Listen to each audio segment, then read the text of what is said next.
All right. Welcome, Maddy. Hi, Caroline. We're back with another episode of the Not So Kind Regards podcast. Very exciting. And we are doing this from the comfort of your office and from the comfort of my office. Yes. By coastal, but not really because we're on the same coast. Yeah. Yeah, it's fun doing a remote episode. I like the energy we have when we record together, but this means we can put out even more amazing episodes. Mm-hmm. Absolutely. So today we're going to talk about brand strategies. Woohoo, my favorite.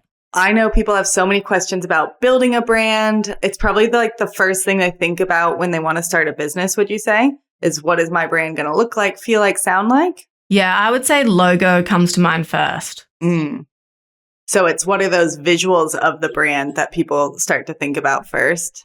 Yeah, and I think there's also a lot of misconception around what a brand strategy is, what a brand actually is. A brand is not just a logo. Let's define that for people because 100% people get that wrong all the time. So I would say a logo is a logo. That's the visual branding. If the reason it's called branding, I believe, well, I don't know if this is true, but it's like you think of cattle branding, right? You're branding, you're saying like, I'm branding the cattle, I'm branding this with my business, but that is just a visual representation of it. Your brand strategy is everything that goes around that. It's what do you stand for? What does that logo represent? I always think people get so stuck on choosing a business name, but the William Shakespeare line comes to mind, which is a rose by any other name smells just as sweet. So it's really the brand strategy is what makes it smell sweet. The rose is like it's just the name. It's just the vibes. Yeah. 100%. Even coming to like the birdcage name, have you you probably thought of that and then I'm sure you've had some reserves and then you stuck with it and now it's across 8 brands and it's a very strong brand name. Yeah. So I actually didn't give any thought to the birdcage name. It's based on a lot of people don't know this, but it's based on my surname, which is Avery.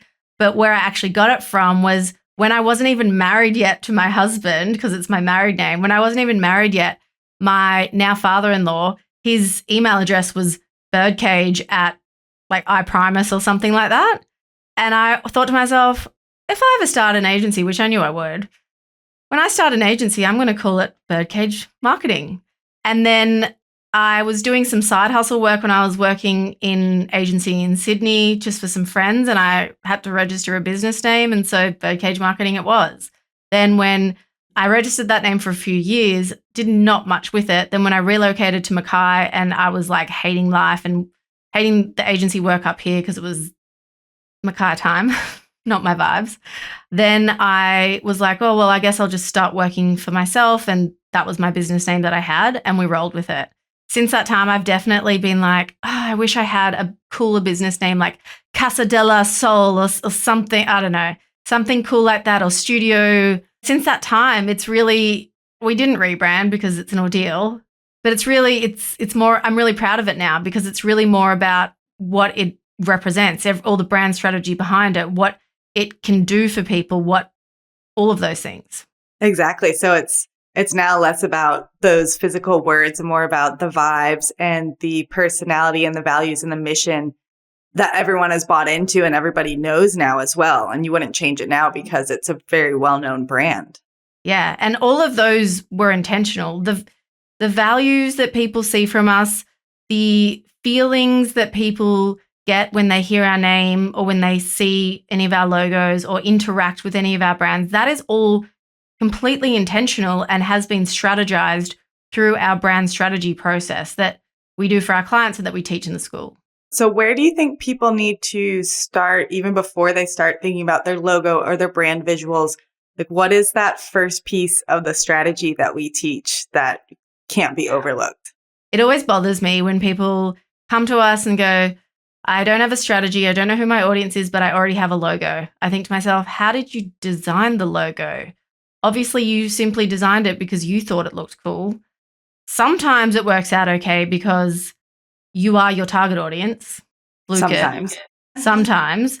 Other times, it becomes very clear once we go through the brand strategy process that, oh shit, my logo needs a new logo. Like we need a new logo, we need a rebrand, and it costs them a lot more money to do that. We can facilitate that process, but it's something you do want to avoid. So the first step, understand your audience. I feel like I should get this tattooed on my forehead. Know your audience, understand who they are, and then build your brand around that. And we were talking about this before this episode about how sometimes some of my clients get confused about if I'm building an authentic brand to me, but then I'm focusing on my audience.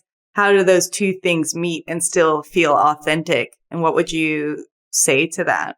It is easy to fall into the trap of creating a brand and creating content and marketing purely for your audience, purely. If that happens and you're losing your authenticity in the process, that is a problem. But I also argue that if you can't authentically show up as yourself, or your brand can't show up as its authentic self for your target audience, then you're in the wrong game. Then there's a misalignment there. There is. You need to dig a bit deeper. Yeah. If you feel like your audience is, for example, really ultra high net worth individuals who value discernment, privacy, convenience, ease, luxury, and then you actually hate all of those things and you can't stand the customer service angles, or you hate luxury or any of that kind of stuff, then I really do wonder why are you in this game? Yeah, if you don't like your audience or their values, then why are you trying to market and sell to them? 100%. I haven't come across that too much. The one thing I do come across quite frequently, the question is, do I develop my brand strategy and my audience strategy around who I'm serving now, who I currently attract, or do I develop it for people who I want to attract? Now, yes, I get that question a lot too. Or sometimes in the process, it's, oh, wow, I don't really love this like disempowered person that I'm attracting. How do I attract very similar people, but the more like problem aware, self-aware, ready to take action person? Yeah. That's something I've experienced firsthand, because we experienced that for a very long time, where we were attracting the wrong type of audience, the audience that just wanted to throw their marketing at us, essentially just grow their businesses for $2,000 a month retainer, where we were just responsible for running some Facebook ads, but they expected us to do everything. Any organic on their own. They didn't want to do anything, basically. They just wanted to throw money at us and then blame us. Yeah. And then we had to show up on calls every week and try and talk them down from, why isn't my business growing? Well, you haven't done any of the things that we recommended. We are getting paid for one aspect of your marketing. If you want to pay us for everything, sure, but you need a shitload more money. And even then, even if we do everything, if there's like, you can feel a completely outsourced brand versus a brand that really cares about their audience and thinks of all those little gaps that they can fill with better communication, better customer service, better customer experience. Yeah. And so when we started shifting our marketing to speak to the more, not even empowered, I would say the more responsible businesses and brands, people who are willing to take responsibility for their success, now we have only dream clients, only the best clients. We don't have any client problems. What agency can say that? Yeah, that's so true. And so with the question, should I speak to who I want to attract or who I'm currently attracting, it's who you want to attract. Mm-hmm. Yeah, why would you keep writing messages for the people who don't really? Yeah. Oh, but then I'll lose customers, or if they see a shift in my content, then I won't be making money. No, you got to jump that. Mm-hmm. What do you call that? What's like in the Western movies where or like Bart Simpson, canyon. You got to jump that canyon. You got to get on your Bart Simpson skateboard, and your brand strategy and your planning and your mindset is what is taking you down that ramp, and then you make it over the top. I heard something good the other day, and it was like, which is something we believe, obviously. It's, if you don't believe you can do it, you're not going to do it. Yeah. If you do believe you can do it, you can do it. It's like, it's literally that simple, but you have to put practices in place to believe you can do it and to believe you can serve those more empowered customers, to believe you have the tools to help them gain the transformation that they desire. And this is where the mindset work comes in, people. Whether you believe you can or you believe you can't, you are right. So if you're wanting to put together your audience strategy and you're not in the school and you don't work with us, but you want to gain as much free knowledge as you can from our episodes, go back and listen to our episodes, season 3, episode 9, how to use our audience schemas to blow up your sales. That was in July that it aired, and how to use our ladder of transformation to become the obvious option. That was at the beginning of August, season 3, episode 13. So go back and binge those. Yeah. Okay. So Maddie, what do you feel like is the most important part of building an authentic, standout brand, one that just attracts people, that people just flock to, that creates a community around it? Is there one thing, or is it all the things? I would really say it is just being different. It's really about being different. It's having a point of difference. Yeah. And the way to be different is to say something different, show up differently, let's be clear. I'm not talking about just like being crazy outfits for crazy outfits' sake. Yeah, quirky for quirky. I'm just quirky. I can't stand that word. It is dig deep into what your beliefs are, what your values are. Whether you are the marketer for a brand, so it doesn't always have to be you as the entrepreneur. You as the marketer have so much power about how a brand can connect. So I'm going to leave that statement there. But for entrepreneurs especially, figure out what you believe and what you don't believe, and especially draw on how is that different to what's currently happening in your space, and then go hard on that. I had a lot of initial success where I started pulling out shitty agency practices on TikTok because we'd gone through our own transformation about how we work with our clients. Specifically, we're not just going to take your money and then promise you the world and not deliver. We will actually force you to do the work on your end as well to complement what we do, because we want you to be successful. And then also the strategy piece as well. When I started calling that out, that's when people started taking notice of me. And still today, when I post content around that, people connect with that so much better than if I start talking about 5 ways to optimize your Instagram bio. Mm-hmm. Yeah. So I think this comes really, it's how it's communicated in your content, in your marketing, that brand point of difference. Yeah. It's showing up, calling things out, not just relying on education content, because that we're really all sick of that. But there's a way to educate doing it the way you do. 100%. And it's opinion based. I had a school student has been DMing me on TikTok. He's been really engaging with my content. I can tell he's in the method because he's commenting on things saying like, I'm feeling an outlaw archetype in this one, which I love. I saw that comment. I was like, what? Who is this? Yeah. So, and then he DM'd me just saying, what do you think of my latest video? And I watched it, and he's saying he's in financial. He's saying some great stuff, but I feel like he's holding back. I feel like he's got a lot more to say on the matter. And I said that. I go, I want to see more opinions from you. And he goes, I have strong opinions about this. I'm just figuring out the right way to say it. I'm like, nah, don't figure out the right way to say it. Don't be afraid to ruffle feathers. Don't be afraid to be controversial. If you're not being racist, sexist, ageist is kind of a little bit acceptable these days online. But if you're an intelligent person with an informed opinion and knowledge about subject matter that you help people with, you should not be afraid to make other people upset about what your opinion is, because that is actually the key. That is how you do it. That is the whole point. You're meant to make your anti-audience upset. You're meant to make them not want you. And the last few days, I feel like I finally turned a corner with my TikTok content, because I had a lot of triggering things come up for me with our studio launch, and I worked through a lot of that, and I feel like I've had a breakthrough with that. And because of that, I'm showing up a lot more authentically in my content now. Again, this is why the mindset and the reprogrammings and the activations are so important, and the journaling. I'm now showing up more authentically, and the reason I know that it's working, my views may still not be where they used to be because TikTok is transitioning to a paid focus, I can tell.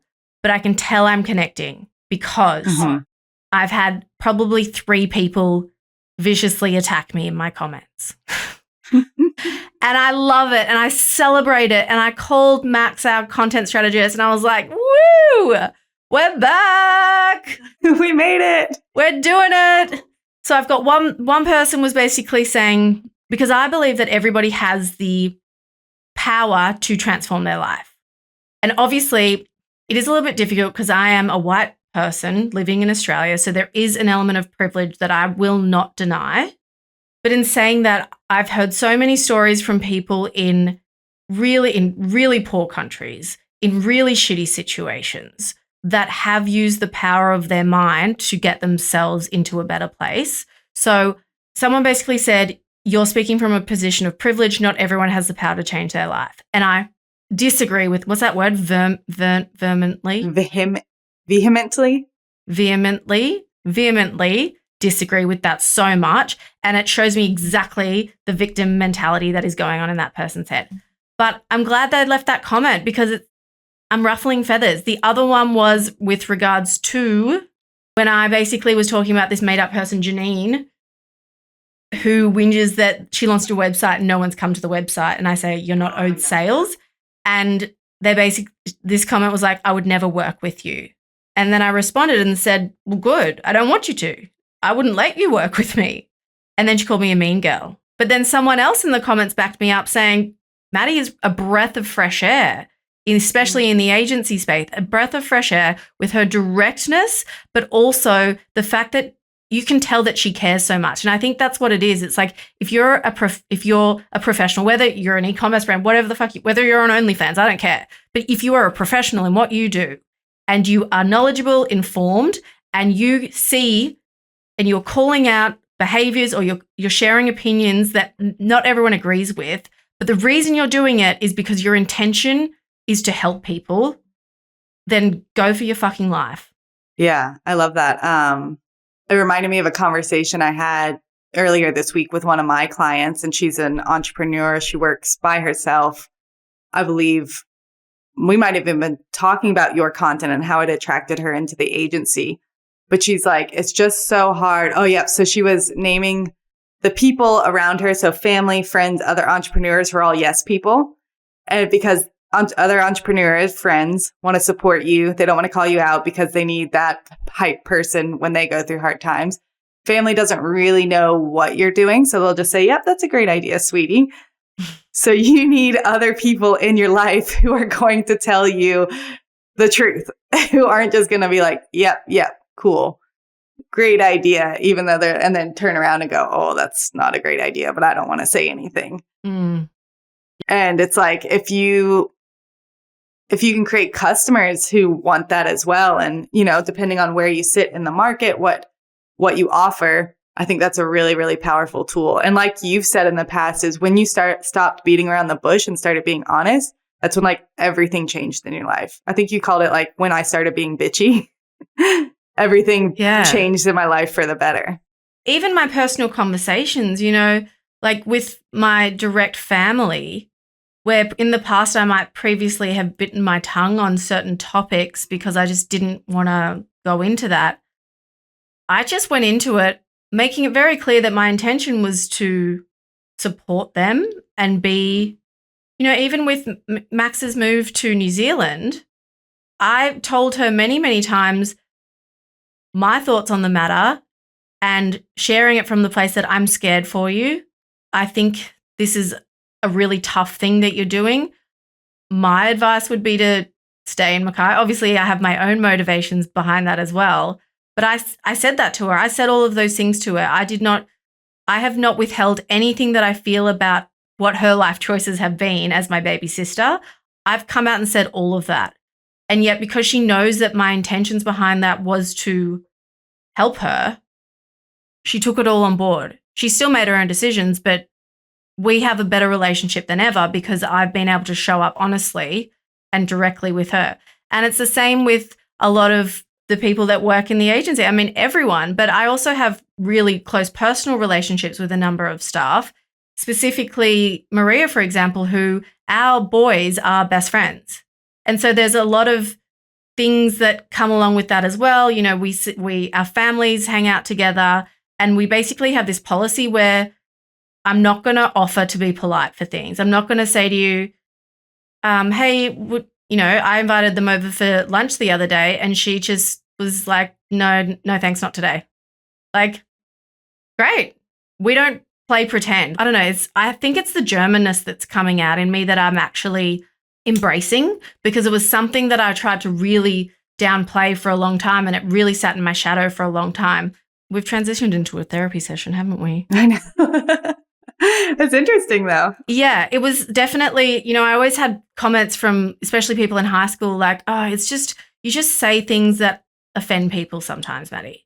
And I know my mother is a lot like that as well. It's not what she says, it's how she says it.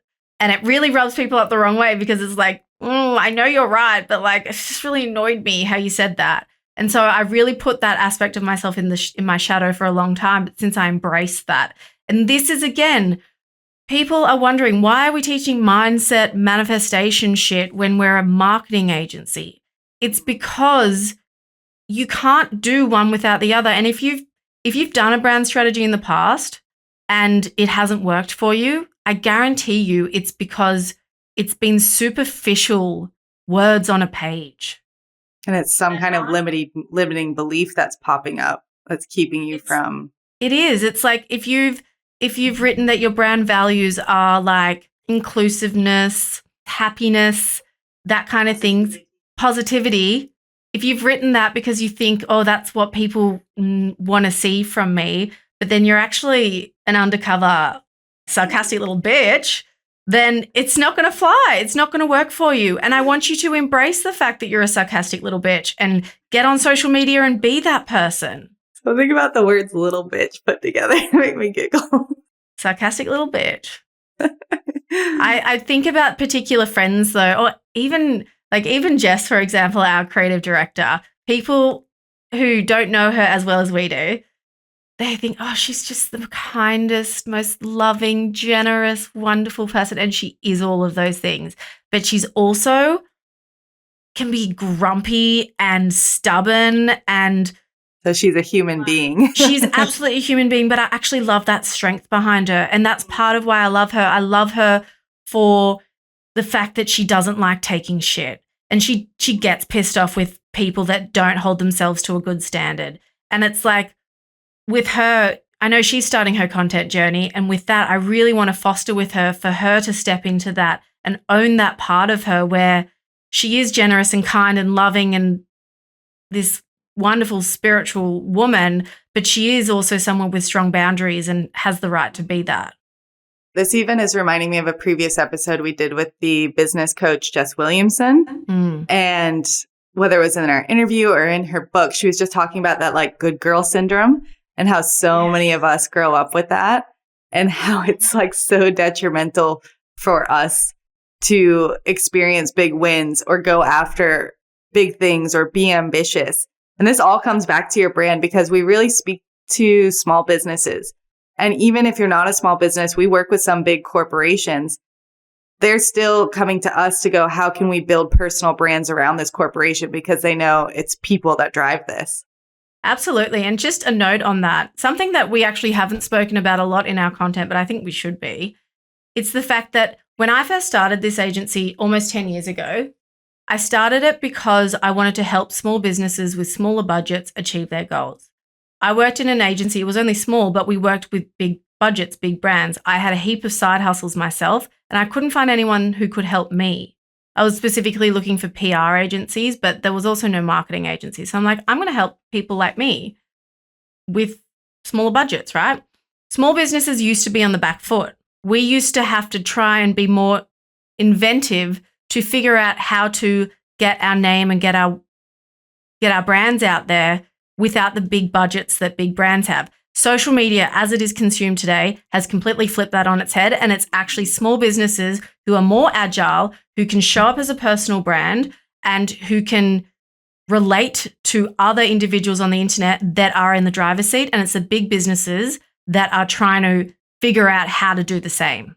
It's the big businesses, that are like 10 years behind, and they're like, oh crap, we better figure out this social media thing. It's like, this has been around for a while now, and we've been screaming it from the rooftops.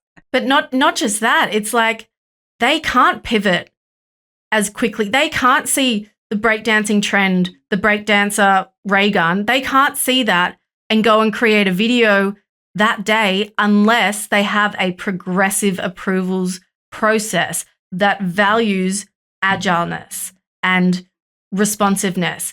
If you're in big business, by the time you get that shit approved, it is done and dusted.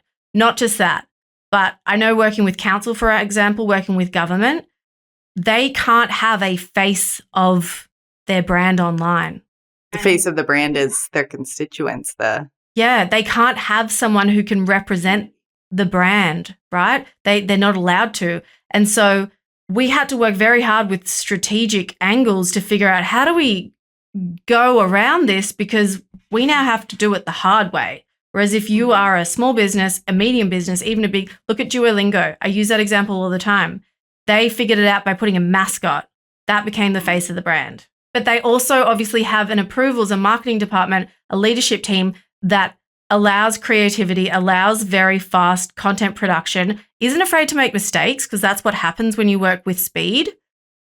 But most big businesses don't have that, but most small businesses do, because you as the creator, as the marketer, as the everything, as the owner, you make the decisions. That brings me back to when you said, let's have a only bad ideas meeting when it came to marketing for the agency. And I think that's probably the energy that more people need to bring to their content. It's like, let's just throw out the weirdest, most random bad ideas. Like if you go look at Telstra's TikTok, they do this. You know, everyone says like, oh, it's the Gen Z intern who's running their thing. But no, it's a very strategic millennial or Gen Xer who knows trends, who's doing like, it is the most random content, but it works. Duolingo, random, weird. Go look at ClickUp. It's like the owner of ClickUp, and he has all these weird personas, and he just did like this rap as the HR department. Yeah. Like this is the content that's standing out. The Paralympic content, oh my God, they're almost like making fun of like themselves. Disability. They're definitely not making fun of it. Obviously, they're celebrating it, but they're kind of like, it's almost like they're posting content. Tongue in cheek. Yeah. Well, no, they're posting content where you're like, can you say that? Can you do that? Like it'll be allowed things to laugh with you. Yeah. It's like, it's kind of stuff like, I don't know. It's almost like break a leg, and they're amputees, and I was in customer service, and I had a gentleman who had a disability with his leg, and he said something about like, oh, I can't do that because I'm going to get legless. And I was like, I didn't know if I was allowed to laugh, but he was obviously meant that as a joke. But then you're just like, yeah. And that's like the type, this is what I mean. It's like, it stands out. So it stands out. You have to come back to your values, and you have to come back to like your personality, your brand personality, and then go, okay, do those things align? Check, check. Let's just go for it. If it's completely outside of your values, then it's a hard no.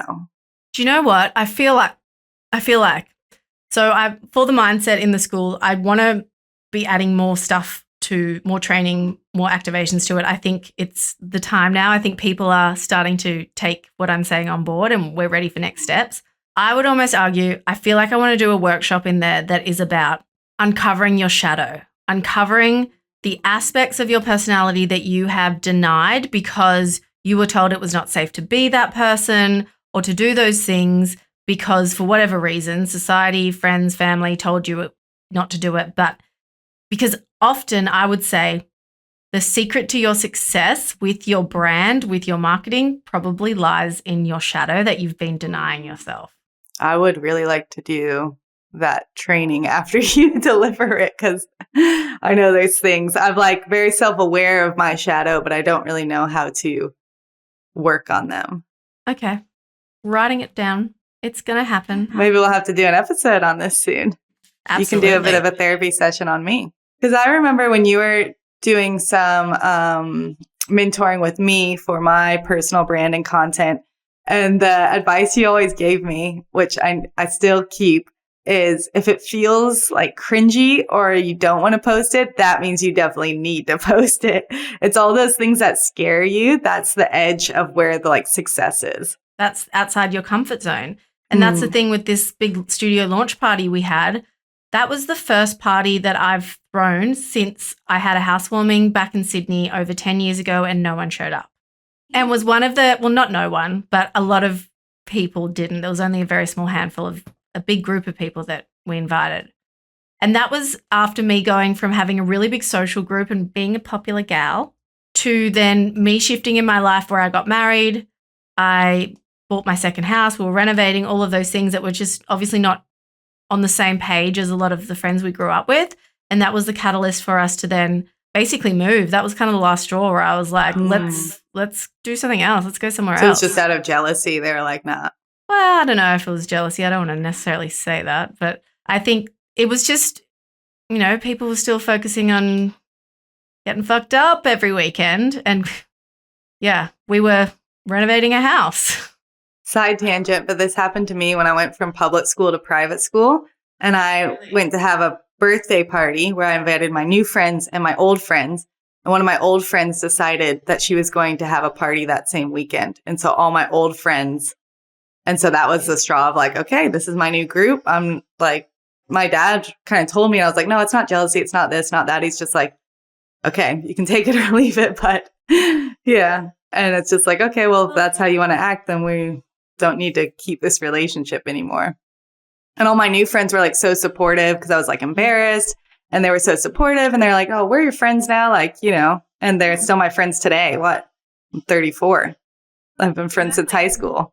This is a question that I had on one of the webinars that I hosted recently, where they said, if you start doing all this mindset work, like, how do the people around you react? It is a thing where you will lose people around you. You will, but it will be for the better. Look at both of the examples we just gave. People, no one showing up to my housewarming was what motivated us to move states and to build a life here in Mackay, which I'd say has worked out pretty well, especially if I compare myself to what's happening down in Sydney, where people are fucking miserable because their mortgages are out of control, right? Not just that, but it meant we got to hold on to our house down there and sell that for a nice hefty profit a few years later, right? It's like that was the domino effect for good things. Yes. Same with your situation. You would have felt so sad and terrible, and it would have felt like the worst thing in the world at that time. But especially as like a 15-year-old girl. Yeah. Imagine if though for someone to do that, they're obviously like low vibe people if they're going to go do that. Like, and that's not the kind of friends you want anyway. Obviously, these new friends that you've stayed friends with up until adulthood and beyond, they're obviously high vibe people. And it's like, if that didn't happen, if that shit thing didn't happen, you wouldn't have been motivated enough to just cut those shit people out of your life and focus on the good people. Yeah, I wouldn't have been nurturing the new friendships as much. Yeah. You would have been between the two of them and trying to, maybe not going all into these new friendships that have obviously served you really well. Yeah, so that just shows you, is that because we were being authentic, or that was because the universe was showing us what authenticity looks like to us? If you do the mindset work on yourself and you are elevating yourself, you're improving your vibration, you're improving the quality of your thoughts, that will then start to reflect in your outside world. So if you start improving the quality of your thoughts and your beliefs and the way you feel and process emotion, that will then mean you have better quality people coming into your life. The old people that were in your life because of your low quality thoughts, so the lower quality people and relationships and situations will start to drop off as you attract new quality into your life. This is the same with your brand, the same with your audience.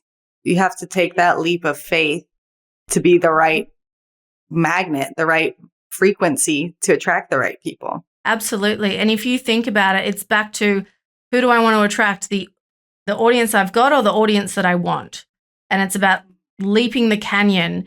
It's about saying, I want to attract a better audience, and I have faith and I know that I deserve a better audience. And not just, it's making the decision out of abundance rather than scarcity too. Oh, I can't let go of this old audience because I'm scared, because I'm fearful that there's not enough more of the right people out there, versus I know that there's the right people out there, and I know that I can deliver the transformation that they want, and I know that I can deliver a great service or a great product for them. Yeah. Let's talk about a few of just the tangible things as we wrap up in a brand strategy. So there's a lot. Like you can Google brand strategy. You can look on TikTok. You can work with us in our school. You can work with us through the mentorship, through the agency. We write your strategies for you. But really, the big things are your personality, your tone of voice, your mission and vision, your brand story, and how you can deliver that into your content. And your brand story really needs to be about your challenges and then your evolution, and it needs to match where your audience is too. So there's an art form in that. What else do we feel like is really important? Obviously, your brand aesthetics. Got your brand essence. Do you want to talk a bit about brand essence? Because that one's you always say in the school that's the most challenging part of your brand strategy. It is. It's the hardest because it's the most simplistic. It's the most consolidated. It's the shortest. How do you condense down all of the strategy work that you've just done on all of these pages before into 1 or 2 sentences? But that is the challenge. And that is something that I don't think we ever stop working on. have never been 100% happy. I think where we are now, intelligent, iconic, and in charge, we're definitely the closest to summarizing everything we deliver across all of our brands to all of our clients, students, and customers. But it's a constant evolution. And the reason why it's hard is like your brand essence should really be your Instagram bio, your TikTok bio, your website header. It's your positioning statement. It's when people read that, they should instantly know, are you for them or are you not for them? And what is it that you actually deliver for them?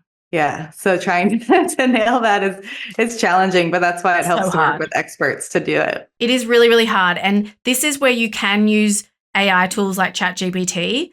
I don't recommend using chat to write your strategy. I think you need to write your strategy yourself because otherwise you just get superficial shit. Mm-hmm. But once you have gotten yourself like 70% of the way there, then you can use it to refine, to say, is there another way to say this? Or how would I say this more? Mm-hmm. Literally dump your entire strategy into chat and see what it spits out for you. That's what I suggest. And then keep going. I like this. Let's workshop it. I like this. Let's workshop it. And you keep giving it feedback and you keep giving it feedback until it's right. And then you have the human part of your brain go, oh, that sparks this idea. Mm-hmm. Oh, this is it. We've nailed it. Yes. So what do you think are the things? So in summary, so the things that make a brand stand out online that attracts the right people, repels the wrong people is being polarizing in an authentic way. It's having a unique point of difference. I think that is the crux of the matter. And really everything that you do in a brand strategy guides you to figure out what that is. What is it that you value?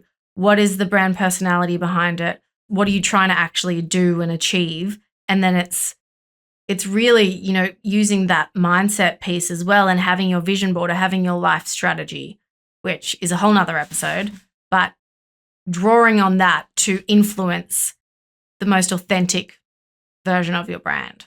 And one tool that we use in our strategies as well is the brand archetype. And you can go and Google those and you'll start to realize that every major brand has a brand archetype, and that helps drive all of their messaging as well and all of their aesthetics and all of their campaigns. So go look at that because that's a really fun activity and you can use AI to help you create that as well. But that helps you be authentic with a clear message and a clear, consistent way of showing up. I would 100% recommend doing your brand strategy, and that's how we teach it in the school. Write your own brand strategy first before you then run it through the archetype. Don't use the archetype. Don't use it the other way around because it becomes too generic. Also, if you are looking up things online about brand archetypes, the way that we have it in the school and that we use for our agency, we've very much taken these which is how we've used all of our psychological frameworks. We take what already exists, but we've built on it to directly reflect marketing and brands. If you're not in the school or you're not a client of ours and you look up archetypes and it makes you more confused than ever, you probably need that next step that we can give you, which is showing you how to apply it into your brand directly. And I think even where some of our students get confused is they try to go brand archetype before they go audience as well. And then they're like, I'm this, but my audience is this, and I'm really confused. And we have a whole framework within our strategies, how you match your audience schema all the way over to the messages, the traits, and then the brand archetype. And you have to go, you can't really shortcut things as much as you want to. It's really hard, especially for newer brands, to land on who their audience is, but it's the work you have to do first. For sure. Alrighty. Thanks, Caroline. Awesome. Well, reach out to us if you have any questions about your brand strategy. It's a really fun part of building your marketing strategy. Woohoo. Woohoo. Bye-bye. Bye.